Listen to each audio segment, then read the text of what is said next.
Right, good morning folks, and welcome back to Rover, welcome back to Gqeberha. Round 2 in the Motocross South African National Championship, and a little bit of a blustery day, but some good entries. We've got a field full of riders, and I think at the end of the day it's going to be a brilliant day's racing. We've got round 1 done and dusted. This is round 2.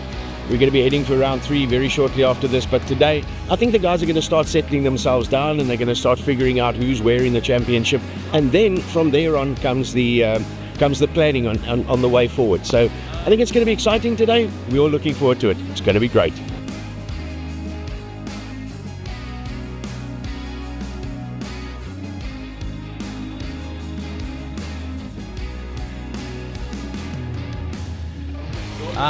Yeah, we're back in the sand.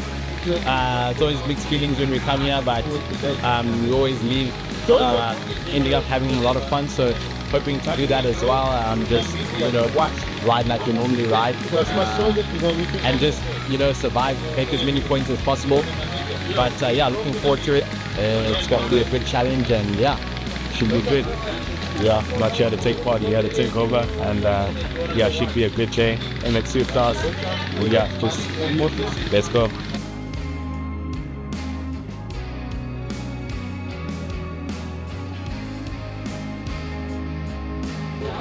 So past 2 weeks ago, I was in Europe, at Belgium, did a bit of sand training, and just keeping up with a bit of gym work as well. I mean, just coming back from an injury, so just trying to get back into my flow and started for this weekend.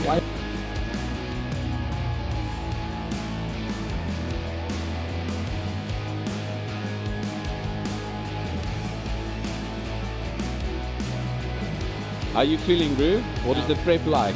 I'm feeling good, I've been putting the work in, especially after the first round. Managed to come home with the first round and make it into round 2. So I'm feeling pretty strong, man. I mean, as I've been putting in the proper work, and I've got other goals besides this round as well. Keep it on 2 wheels, especially this weekend, because I'm flying out to Europe to race the MX this Sunday. So I want to keep it safe and try to see what race my race and try to see what we can come home with. And yeah, let's go racing.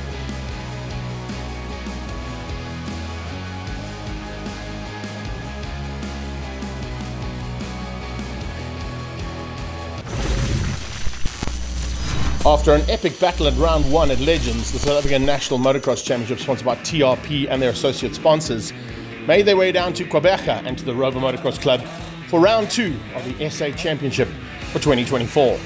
A lot of riders love the sand, some not so much. Let's see what's going to happen now as our MX2s are in the gate for heat number 1 and looking forward to an epic battle at the front end. As the gates dropped, it looks like it was going to be an awesome start for the 747. And yes, Jordan van Wyk getting to grips with this MX2 bike really quickly, but not with the sand. As you can see, out the front door and completely out of the race, dropped him right to the back of the pack and left the battle between a huge bunch of riders. And they were all fighting hard. As you can see right from the word go, a big battle started to ensue there between Boran Totoy and Jaden Proctor in there as well as Brees Romans. And they were all fighting hard to try and get to the front end. The front end, though, it was all about a man looking for a double on the day again. He'd already taken a victory twice in the MX1s. A double on the day for Duro was on the cards now for the MX2 category as well. But Ricky Raff was closing him down rapidly, as was Maloney.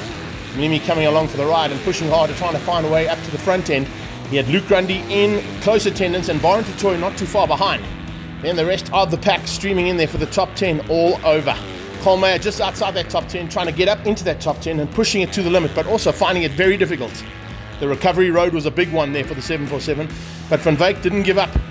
He certainly looked like he could still get into that top 5 as he started to see the track rut up big time. It started to get real shredded, and the riders were finding it very difficult to try and find some kind of a line around the circuit. Some of them getting it absolutely perfect, others not so much. They were still pushing hard though. And the battle between Grundy was happening big time between himself and Maloney as Grundy closed down on John Maloney, trying to get up into that second spot. Not too far behind was Raff trying to recover. Now Ricky Raff had been in second for a while and he had to try and find a way back to that, and did so, getting ahead of both Maloney and of the hard charger there in Luke Grundy. No one was charging hard enough though to catch the man out front, and Duro just extended his lead.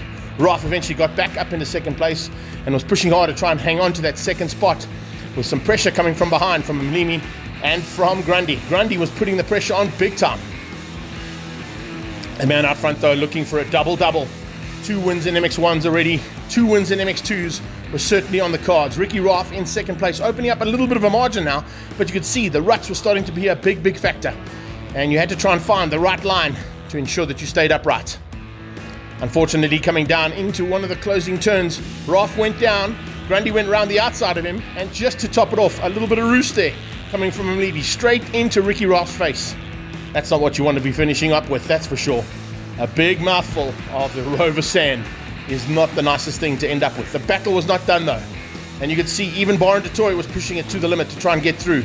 Unfortunately, no one had an answer, and it was a double-double on the day, and an incredible ride coming out of Cam de Roe to beat out Luke Grundy, Baron de Toy, Ricky Roth and Jaden Proctor, with Maloney, Marriott, Fenter and Romans, and making up the top 10 there. An incredible ride coming out of the hard-charging Gary Kenley. Into the 125s now, and the 125 class also expected to be a huge battle. But how's the size of that gate? A massive field of 125 riders heading down into turn 1, and the battle looked like for the whole shot was going to be between Caden Visa and Tristan de Roe.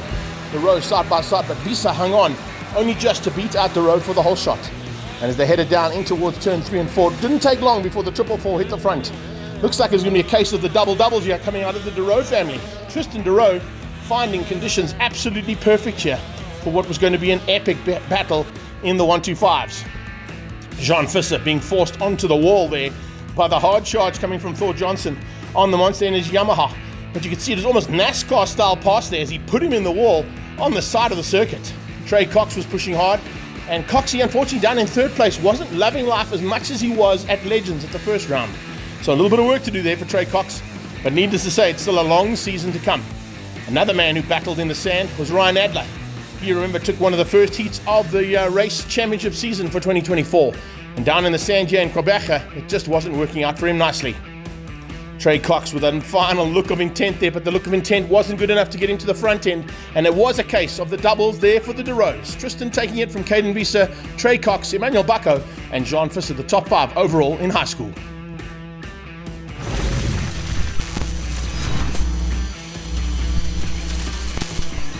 Round 2, 4 for 4, eh? Yeah, it was a really good day. I was hoping to get fast in qualifying and win all the heats, but 250 transponders didn't work, so we can't say, but yeah, awesome day. Won all 4 heats, and yeah, got some big gaps.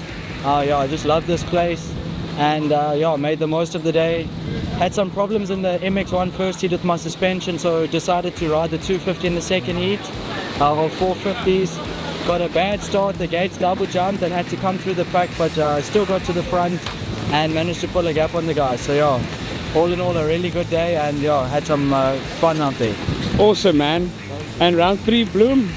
Yeah, I'm excited for Bloom. We haven't raced there in I think 2 years now. Last year it wasn't on the calendar, and yeah, it's also one of my favorite tracks. I love the red sand there and the big jump, so really looking forward to it. And then after Bloom, I head to America for the first 3 Pro Nationals, and then I'll be back for, I think it's Marisburg National, and then I'm flying backwards and forwards for the rest of the year until the Pro Nationals are done. Awesome, man. Congratulations, eh? Thanks. Cheers.